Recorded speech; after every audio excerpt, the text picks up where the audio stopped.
ময়মনসিংহের কাচারী ঘাটে তাঁত, বস্ত্র, ক্ষুদ্র ও কুটির শিল্প মেলা শেষ হওয়ার 1 মাস পরেও সরানো হয়নি স্থাপনা।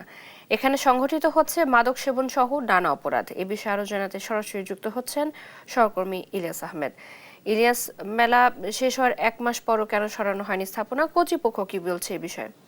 কর্তৃপক্ষ বলছেন যে তারা বিষয়টি কিন্তু তাদের নজরে নেই, অর্থাৎ এখন তাদের নজরে এসেছে সেই স্থাপনাগুলো অচিরেই উদ্যোগে কিন্তু তারা উচ্ছেদে কিন্তু উদ্যোগ নিবে সেই বিষয়টি তারা বলছিলেন, অর্থাৎ জেলা প্রশাসক তেমনটি জানিয়েছেন।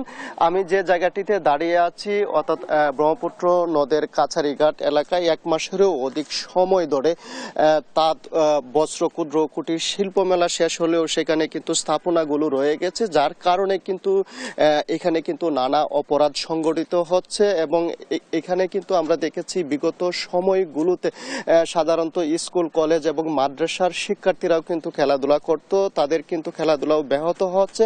অর্থাৎ কি কারণে এখানে স্থাপনাগুলো এখনো রয়ে গেছে, যারা মেলার আয়োজক ছিলেন তাদের সঙ্গে আমরা কথা বলার চেষ্টা করেছিলাম। তারা বলছেন যে তারা কিন্তু তাদের মেলা সম্পূর্ণ করে তারা কিন্তু চলে গেছেন, তারপরও স্থাপনাগুলো উচ্ছেদ না করার বিষয়ে কিন্তু তারা কিছুই জানেন না, সেই বিষয়টি কিন্তু তারা বলছিলেন। এ নিয়ে কিন্তু নাগরিক সমাজের নেতৃবৃন্দ যারা আছেন, সাধারণ নাগরিক যারা আছেন তারা কিন্তু ক্ষোভ প্রকাশ করেছেন এবং তারা বলছেন যে সেটি কিন্তু সন্ধ্যার পর মোটামুটি কিন্তু এখানে একটি মাদকের আড্ডা বসে এবং নানা অপরাধ কিন্তু সংগঠিত হয়, কিংবা আরো বড় ধরনের কোনো অপরাধ সংগঠিত হতে পারে সেই বিষয়টি কিন্তু তারা বলছিলেন। এবং তারা দাবি জানিয়েছেন অচিরেই যেন এই স্থাপনাগুলো উচ্ছেদে যেন প্রশাসন উদ্যোগ নেয় সেই বিষয়ে কিন্তু তারা দাবি জানিয়েছেন। অর্থাৎ ব্রহ্মপুত্র নদের পাড়ে এত বড় স্থাপনা এখনো অক্ষত থাকায় নাগরিক সমাজের নেতৃবৃন্দ যারা আছেন তারা কিন্তু ক্ষোভ প্রকাশ করছেন।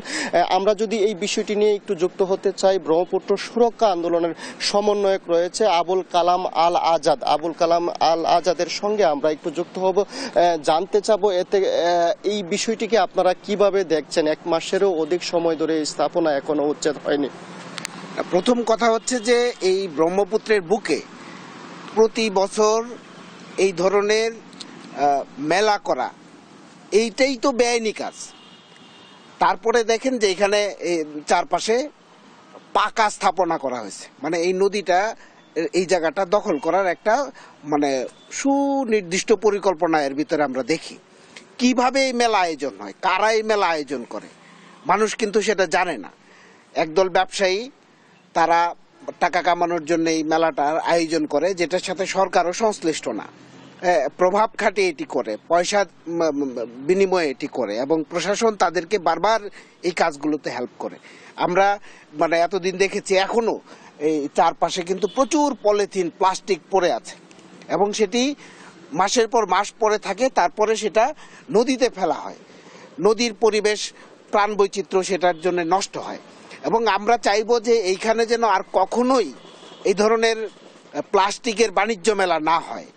বাণিজ্য মেলা করার জন্য আরও অনেক জায়গা আছে, সেখানে গোছানো জায়গা আছে, সেখানে হোক, যথাযথ আইন কানুন মেনে হোক।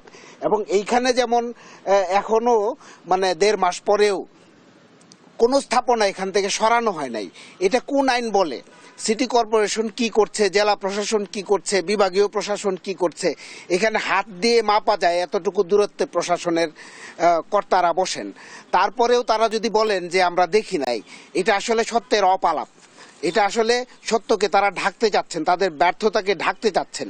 তারা কিসের বিনিময়ে কাদের কাছে বিক্রি হয়ে মানে বারবার এই একই কাজ করেন, সেটা আসলে জনগণের উচিত হবে সেই প্রশ্নটা প্রশাসনকে রাখা। এবং কিভাবে এই নদীর বুকে স্থায়ী স্থাপনা তৈরি হয়, বাণিজ্য মেলা হয়, এই প্রশ্নের জবাব আমরা চাই। আর কখনো এই ধরনের বাণিজ্য মেলা যাতে এখানে না হয় সেটা আমরা প্রত্যাশা করি। নাগরিক সমাজের এই নেতা বলছিলেন যে এই বাণিজ্য মেলার নামে কিন্তু সেখানে জায়গা দখলের একটি পায়তারা সেটি কিন্তু চলছে, সেই বিষয়টি বলছিলেন। আমরা এই নিয়ে জেলা প্রশাসনের সঙ্গেও কথা বলেছিলাম, তারা বলছেন যে তাদের নজরে বিষয়টি আসায় সেটি কিন্তু উচ্ছেদে তারা উদ্যোগ নেবেন সেই বিষয়টি বলছিলেন। আরেকটি পক্ষ বলছেন যে এখানে হয়তো আরো কোনো মেলার আয়োজন করা হতে পারে, সেই জন্যই কিন্তু স্থাপনাগুলো উচ্ছেদ করা হচ্ছে না এবং সকলেই দাবি জানাচ্ছেন অচিরেই যেন এই স্থাপনা উচ্ছেদ করে এখানে যে অপরাধের ভয়াবহতা সৃষ্টি হয়েছে সেটি যেন কমিয়ে আনা হয়। এই ছিল আমার কাছে ময়মনসিংহ থেকে সর্বশেষ।